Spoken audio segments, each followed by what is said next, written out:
Hello, finance class. All right, let's get out of this infinite loop right here. And where is here it is.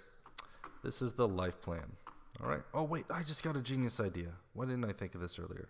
What if wait, no. Oh, no, I'm still there. This works. I guess I just don't get to see me. You guys can see me. All right, so this is our life plan instructional video.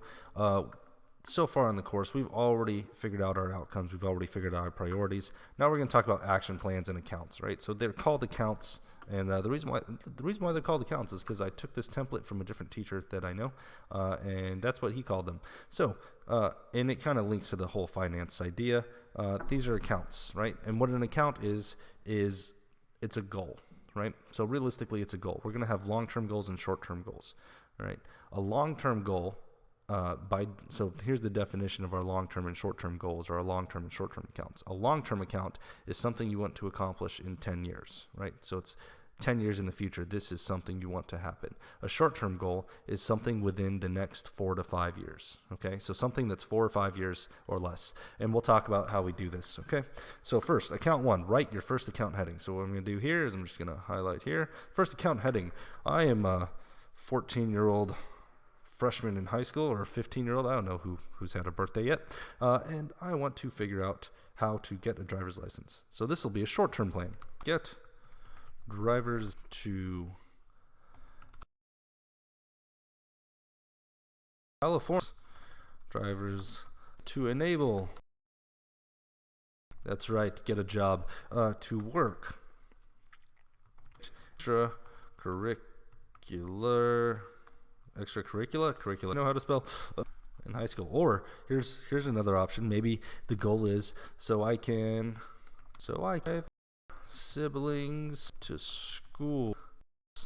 Yes, that's a hint to some of you. That should be something you should be doing. Okay, drive your younger siblings to school. Since this is a made-up thing and I'm writing it for you, it's I want to be a productive. A driver's license will begin to, and parents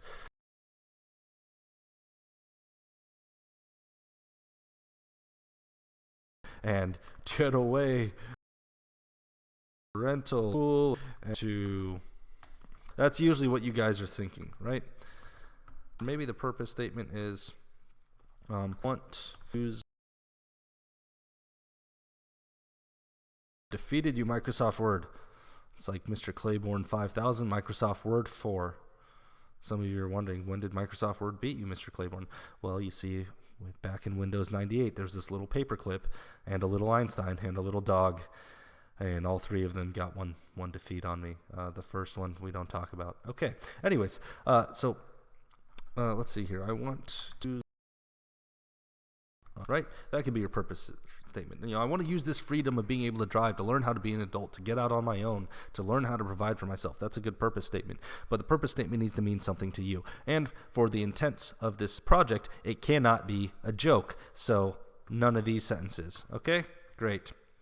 Let's talk about supporting verse. Supporting verse is optional. So this is something that's going to help guide and motivate you. This is a really good thing for Christians to do, because then you can have something that supports your philosophy on how you approach a certain goal or a certain thing you want to accomplish in your life. Supporting verses are very, very important in life. For example, one supporting verse that I keep thinking about constantly, especially this school year in particular, is in Matthew, when God talks about how the birds don't worry about their next meal, and how the lilies of the field are beautiful, even though they don't make their own clothes, but God has clothed them and God has provided for them. So that's a fun thing. A fun thing for you. Again, a lot of you don't care right now because you're high schoolers and very immature. As you mature, supporting verses will mean a lot to you, especially if you have a true relationship with God. So supporting verse for your life plan. Where was it? Aha! It's right there. Oh, I'm already on it. I can just type supporting verse. Let's see here. Let's find one.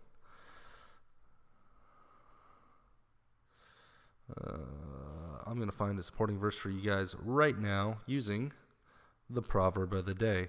So for me, it is the 20th. So I'm going to go to Proverbs 20, and I'm almost certain I can find a Proverbs that will help you guys out. So be patient. I'm looking on my phone, by the way, so that's why the screen is doing nothing. Ha, phone. Proverbs 20. Let's see here. One walkers. Every fool will be meddling. Counsel.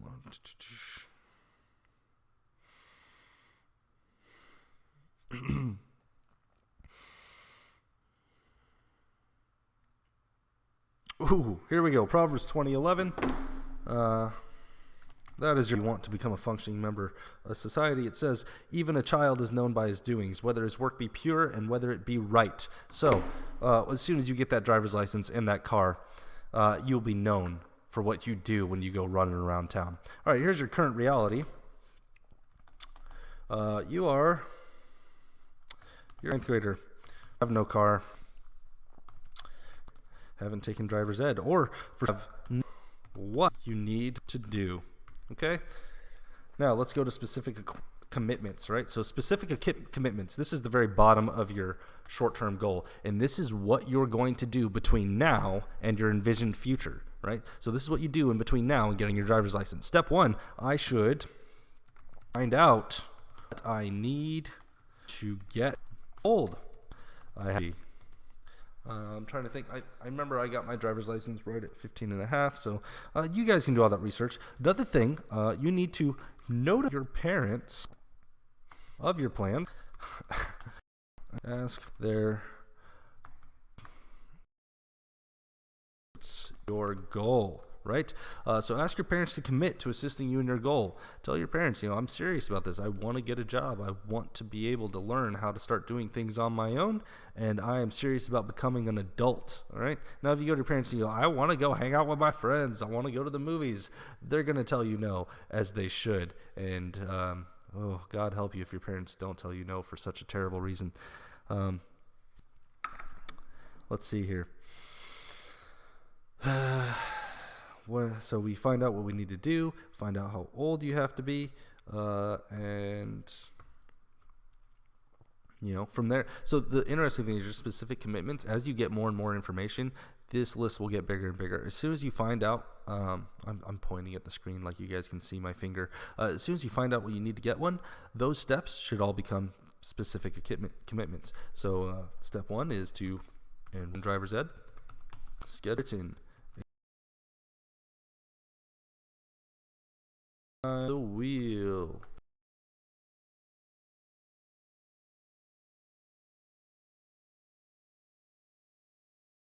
Being a learners.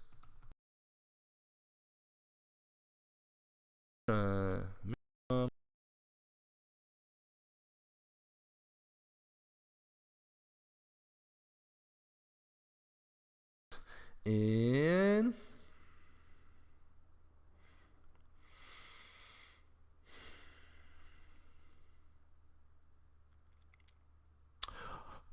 aquatic linguistics and use skill to help find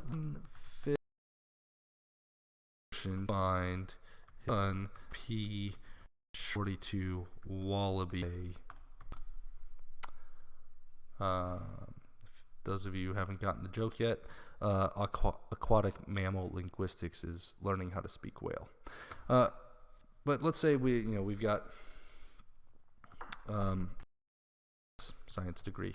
Okay, you would have your envisioned future, which would be like, I'm going to use this degree to get a job, which hopefully works in your time frame.